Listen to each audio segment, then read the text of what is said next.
It's Tuesday, March the 9th, and I'm John Kickleiter, currency strategist for DailyFX.com, here to give you the FX market wrap-up and outlook for the coming 24 hours of trading. Today's price action was a little mixed bag. We had a notable rise in the U.S. dollar, not one of the big rallies that we've been looking for, and we had otherwise mixed price action for the equities markets, and that's the Asian, European, and U.S. markets. So we have just a general contention by way of trying to find a clear, concise direction on sentiment, investor sentiment, and we're not getting it. We're getting instead short-term volatility and reactions to fundamental releases. So today's fundamental releases should give us some notable event risk and thereby price action. We did see a couple reactions. Most notably was the UK data. Now we had a round of it this morning, and it started early in the Asian session actually with the release of the BRC retail sales report and the RICS house price balance.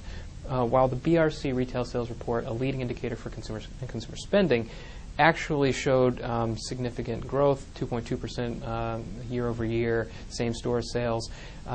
We have to kind of take with a grain of salt. The details suggest it's not as strong as it should have been, and it certainly suggests that it might be temporary. Now, the RICS house price balance figure, that's another leading indicator, and that obviously dropped from its previous month down to a 17% reading, I believe. So there is a significant pullback in the housing data that we've seen recently, suggesting that really the price, the activity, the strong sales, the strong prices have all been related to a lack of supply rather than a robust recovery in demand.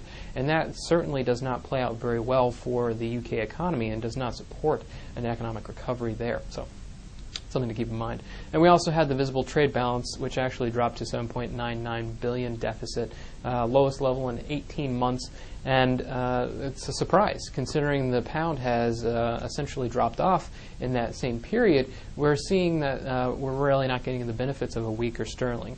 So that's something that policymakers are certainly be watching, because they're expecting an export-led recovery similar to what is happening in Japan.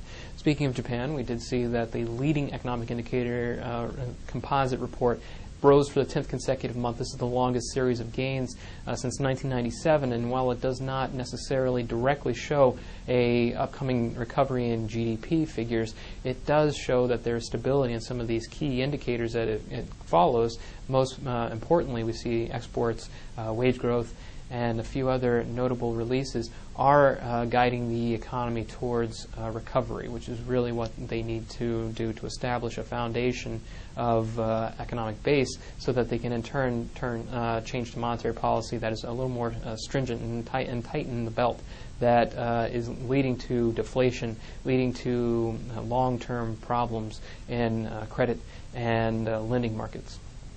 And finally, in the U.S., we had the NFIB. I think it's a confidence indicator for small businesses.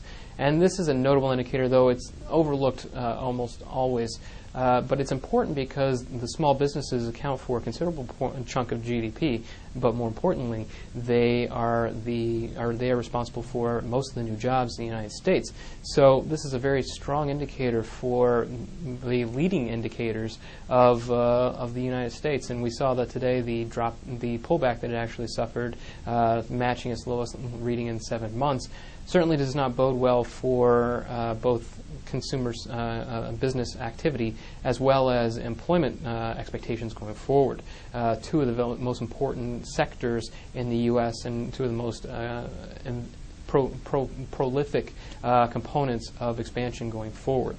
And off the docket, things that were not expected. We had a lot of commentary coming out from policy officials. For the UK, we had a lot of talk from both Moody's and Fitch about the creditworthiness of the United Kingdom and its housing market. And this is certainly a conversation that has been going on for the past week. And that's really where the pound's weakness has been throughout this tumble that it suffered. So if we see that if a lot of this talk is turning a little more aggressive, perhaps pointing towards an imminent cut in rates, we could certainly see the pound lose its footing once again and drop off to a new low. And then in the Eurozone, we had a couple speakers, but I would really like to highlight the ECB's Weber and the EU's Barroso. Now, Weber would come out and suggest, he was talking first about his economy, saying the German economy is actually is looking at perhaps a unchanged or slightly negative first quarter because of the very harsh winter conditions, worst winter in 14 years. But he's saying that the upgrade in production figures through December might actually improve the fourth quarter readings, and he says that the German economy is essentially on track towards its recovery. He also said that the EMF solution, the European Monetary Fund, which is similar to what the IMF would be as a lender of last resorts, is actually not going to help Greece. And Barroso suggested the same thing.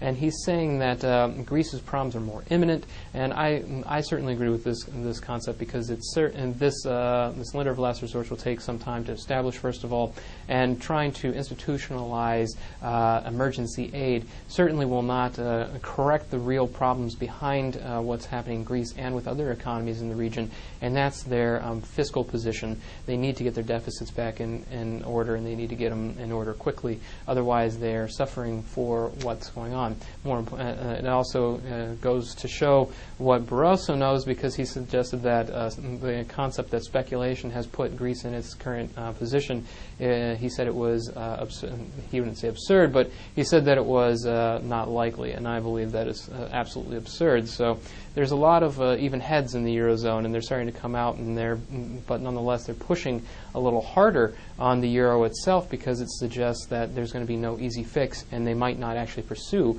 such an easy fix. So that's something to keep in mind should Greece become a major problem once again. Now looking over to the next 24 hours. Price action is going to be really based upon what's happening in terms of risk appetite. Once again, I do not expect a major breakout for risk trends, because there's no serious catalyst that we can really point to and say that's going to be the thing that gets the markets moving again. But then again, these things that really do get the markets moving, you can't see ahead of time. So they're really speculatively driven, so we have to keep our eyes on it nonetheless. But in terms of fundamental event risk, we have a couple indicators. Not necessarily that market moving, though a couple of them are from the UK. We're looking at the GDP estimate figure, the NIESR GDP estimate, so that's something to watch as a monthly reading. And then we have industrial production, which is a good factory activity, very clear gauge of how business health is.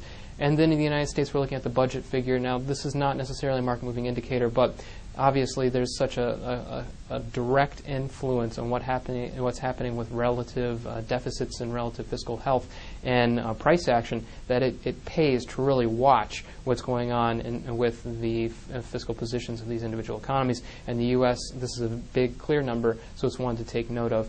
And then we also should watch the RBNZ rate decision, which is due at 3 p.m. Eastern Standard Time, and I'll be covering that live, actually.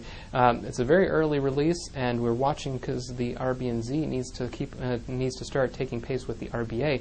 Otherwise, it's going to fall short, and we're going to have a situation where this investment currency is no longer really should be placed amongst the top major economies and currencies, and then it's going to really be interesting to see how the New Zealand dollar develops going from there, should it take the same pace as, say, the Fed.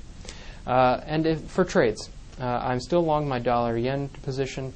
I'm not diverging from that because it does have the long-term fundamental setup, though I do have my stop on that to break even. It started pulling back a little bit. We'll see how it develops, but a break above 92 would encourage me to build up the position. A pullback down to 88, 87 may actually encourage me to rebuild a position and perhaps put it up to full size. I'm also watching the euro-dollar for a potential breakout, and euro-pound, which has actually rallied this past week, is starting to stall at a notable fib and descending trend line, and there's fundamentals, a lot of fundamentals behind there, so that can produce something interesting.